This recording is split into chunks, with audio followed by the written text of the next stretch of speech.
Yeah! Umuulan, kumikidlat dito sa Bunawan, Davao City, no? So welcome mga taga Bunawan, shout out to sa inyo, no? Population dito sa Bunawan is nasa 20,000. Barangay lang kasi to, no? Pero ang laki na pala ng population. Barangay Bunawan. 20,000 na population. Pero mayaman tong lugar na to kasi marami mga dito, no? Mga planta, paggawaan ng mga karton, paggawaan ng mga plywood. Industrial hub of Davao. At syempre, lechon capital of Davao. Kaya gagawin natin ngayon, bibili tayo ng lechon manok. Ayun, 24 pala. 24,073 population. Census by 2020. So, ibig sabihin ngayon, after 3 years, tumaasa siguro na sa mga ang 24, baka nasa 30 na ngayon, 30,000. So marami, no, barangay. Para sa isang barangay, isang baryo lang, pero ganoon ang population. Parang na rin siya, no? Parang municipality na rin sa ibang mga lugar, mga small town sa Pilipinas. Meron ko napuntahan na munisipyo sa Camarines Norte. Vinsons ba yun? Oo, na nasa lang sila parang 19,000 lang ang population. Napakaliit. Ano yan, municipality. So dito sa Davao, barangay lang siya. Ang 20,000 plus na population. So ito yung kanilang intersection dito na napaka-busy dati. Kasi ginagawang pero ngayon andyan pa rin, di ba bawal na sana yan? Kasi dati talaga naalala ko nung hindi pa ganun kahigpit ang Davao, like kakasimula pa lang talagang magpatupad ng mga batas trapiko. Yan, ginagawang yan, mula doon hanggang dito. Ginagawang yan, paradahan, pilahan ng mga bus, mga jeep. So ang mangyari, magiging na lang, single lane na lang yung mga gamit ng paloob palabas ng Davao.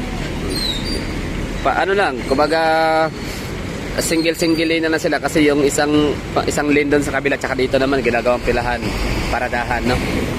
So ngayon wala na siya ngayon, pero pag itong oras meron na kasi walang nanguhuli, ganoon naman talaga. Wala nang hulihan. Tapos meron na ring road widening.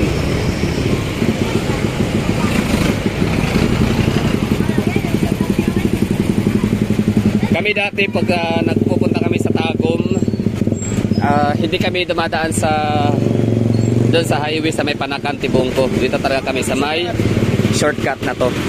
Ito area na to. Yan. Dito sa Pilipinas, dapat lagi tayong may dalang payong sa ating mga bag. Kasi alam naman natin dito na napaka-unpredictable ng natin. Panahon, no? Biglang uulan, biglang babagyo. Maliban na lang kung lagi kayo nakatotok sa inyong Android phone kasi merong binibigay na weather forecast, no? Ito sa akin madalas nagbibigay ng forecast advance, like gabi pa lang kinabukasan may forecast na siya kinabukasan, like bukas ay ganito ang temperatura na magdudulot din ng bahagyang pagkidlat, pagkulog at pag-ulan. Diba? Biglang ulan lang, no? So buti na ako naman ay may payong lagi, no? Hindi pwedeng mawawala yan kasi nga kapag gaya nito, pagka naulan, at least meron tayong payong kagad. So tara, punta tayo sa lechonan.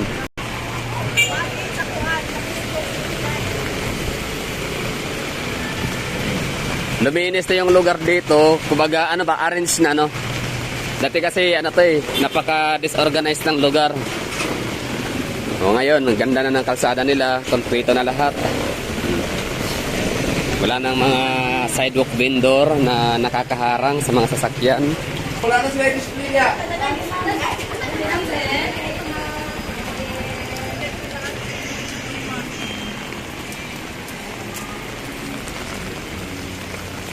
Bunawan, Davao City.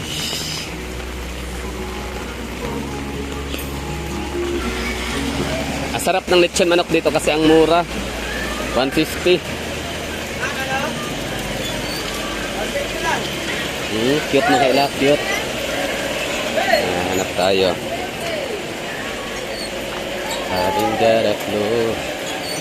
Doon naman sa kabila, 180.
para mabango.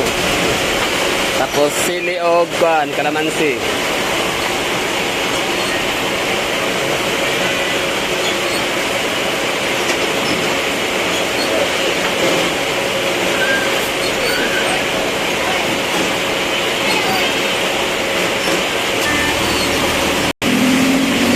Pagkatang ulan na biglang buhos, lakas talaga, eh, maya-mayang konti na mataas. Pinakamataas nito, 30 minutes. Puhupa na rin to. Talagang body to body ang ano dito, tindahan ng mga manok. Yan ang tinatawag na kompetensya talaga, no? Healthy competition. Hindi ka pwede mapresyo dito ng ano, mas mahal sa 150. Kasi walang bibili sa iyo. Bilang lang yung mga practical na bibili ako dito sa 180 kasi mas malaki. Eh, minsan kasi tayo, mas gusto natin talaga yung ano, sa presyo talaga tayo nakatingin, hindi sa quality at quantity. Kaya, yan. Pagka magpresyo ka ng 150, syempre, dun sa ano, pinakamura. I mean, ano, sa pinakamaliit, 150. Meron pala sana doon, no, 180 din. Attackers. Basta ang daming ano dito, lechon house. Manawa ka. Daming mapagpipilian.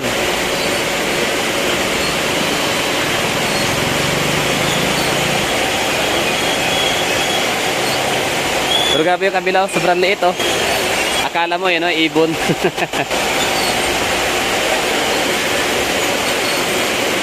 Kasi pagka hilaw pa siya, malaki siya. Yan, oh.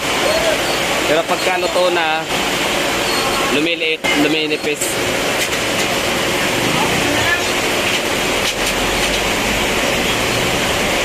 May durian ngayon, napakamura. Oo, nasa 40 na lang, 40, 50. Hindi ko alam dito kung mura lang ba ang ano dito, durian.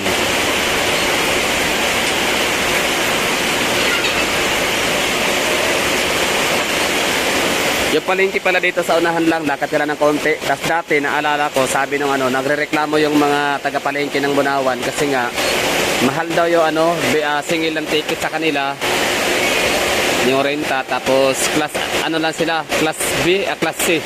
Parang third class na palengke.